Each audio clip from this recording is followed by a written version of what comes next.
Hey everyone, good morning. Welcome back to my channel. Today we are going to see about the use reducer hook within React. So I would like to show you a short example of looking into this. So before that, I would like to tell you what is use reducer.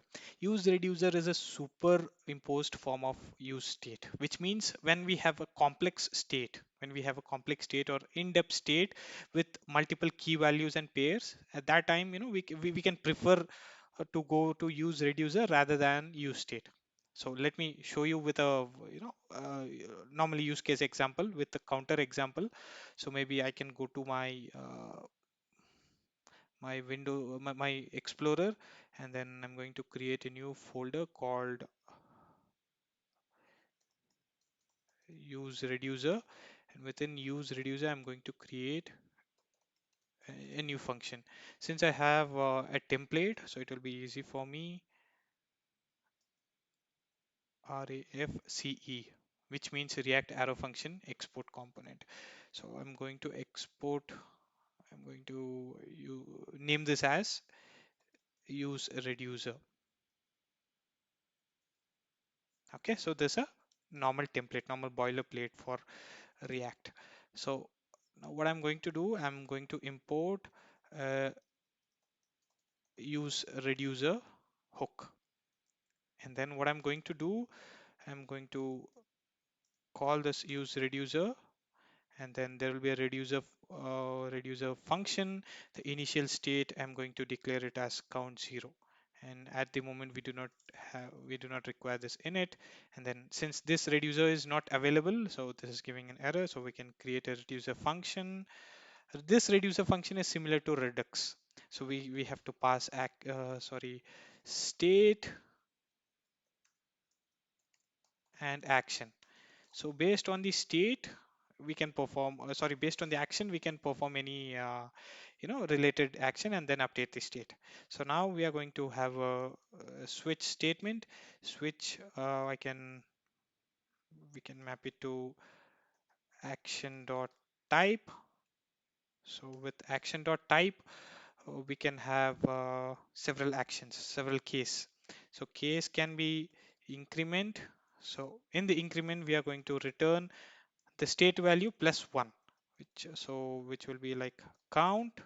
The count will be state dot count plus 1. And now I'm going to copy the same statement and then paste it here. So this will be decrement. So decrement, it will be minus 1. We are going to decrement by 1. And there will be a default case where it says where we are going to throw new error. So we do not have any other options other than increment and decrement. And now you can see this reducer is being highlighted. We do not have any errors for this.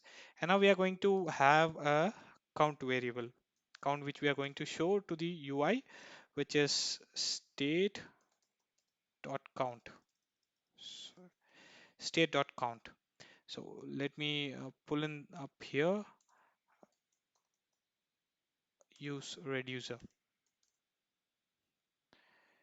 So you can see the count is 0 as of now, which was the initial value. Until now it's perfect. And now we are going to create a button. So this, since there's an auto save, so this will reflect as soon as I type something. So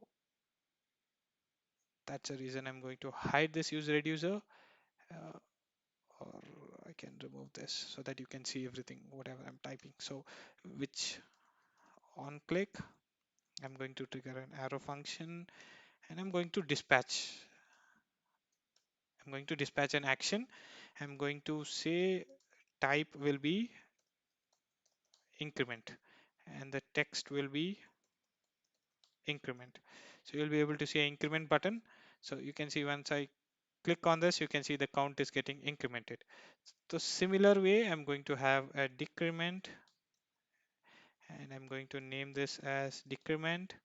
And on clicking on this, this will reduce my count. So this is an example. This is a live example for use dispatch. So you can see just giving a glance. So we'll have a use reducer method. So in the use reducer, we'll have state and dispatch. So state is an initial state, or maybe the state of that particular component, which we can use anywhere after this. And dispatch is a method which updates the state. And in use state, we will have only the initial value, but here we pass in a reducer function itself. So this reducer function will take in two parameters, which is state and action, similar to redux. So we'll have a switch case, or nested if else condition. So we'll check for the action type. If it is increment, we'll increment the counter. If it's decrement, we'll decrement the existing state value, which is counter. And then we do not have any other cases, so we throw a new error for all other actions. So this is a short thing. So you can see the live example which is working, increment and decrement which is already. When I refresh it, it will change the initial value to 0. So this is a short video about UseReducer. Thank you. Hit the subscribe button and subscribe to my video so that you will have a look at my videos whenever I post it then and there. Thank you so much. Have a great day. Bye bye.